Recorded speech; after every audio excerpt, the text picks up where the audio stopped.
Financial advisors are quietly becoming the unsung heroes of the Bitcoin revolution, and their growing influence might just reshape the future of digital assets. But here's where it gets controversial.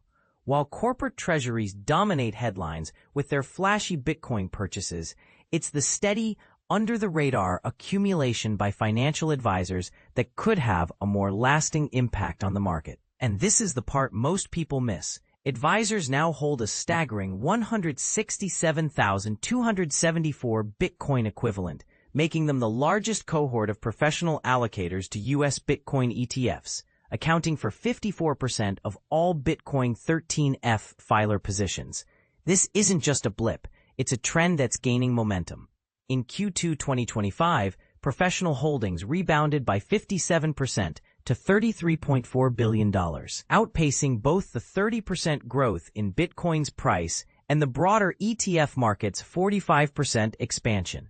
Here's a bold statement. Harvard Endowment's recent $116 million purchase of BlackRock's IBIT product, though just a tiny fraction of its portfolio, marks a significant milestone, as it's the first time the endowment has publicly disclosed Bitcoin exposure. This move signals a broader acceptance of Bitcoin as a legitimate asset class among institutional investors.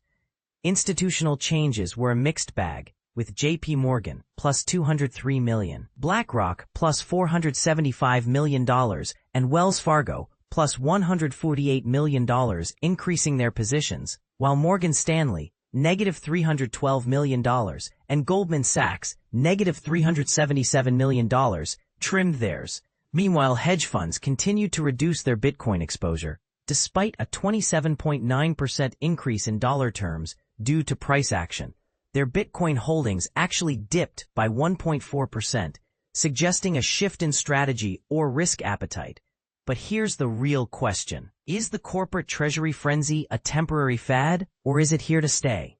While public companies have amassed over 1 million BTC as of August 2025, with inflows outpacing global Bitcoin ETF flows in Q2, some argue that this trend may not be sustainable. Companies tapping capital markets or resurrecting zombie businesses with Bitcoin might not be a long-term play. Instead, the more durable trend could be corporations allocating a small portion of their operating profits to Bitcoin over time. What's truly transformative, however, is the structural integration of Bitcoin ETFs into wealth management channels.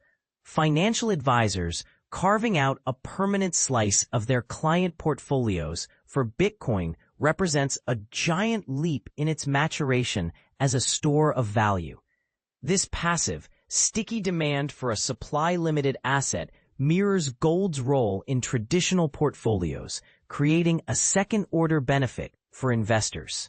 This report dives deep into the latest 13F filings for U.S. Bitcoin ETFs, analyzing who's buying, who's selling, and the concentration of capital across products.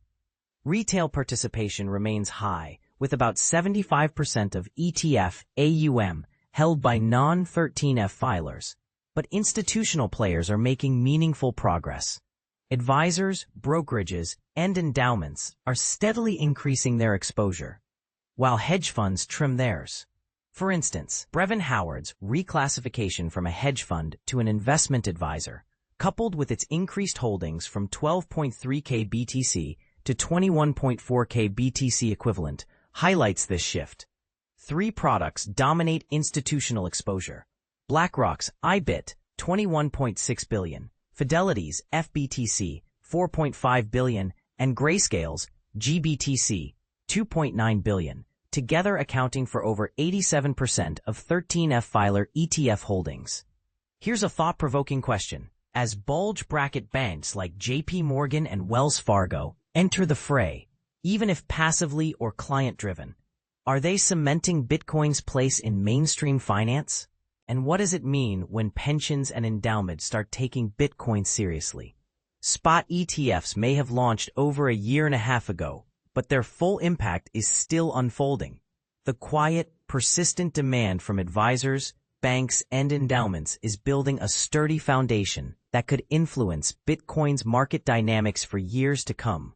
What do you think? Is this the beginning of Bitcoin's true institutionalization, or just another chapter in its volatile story? Let us know in the comments.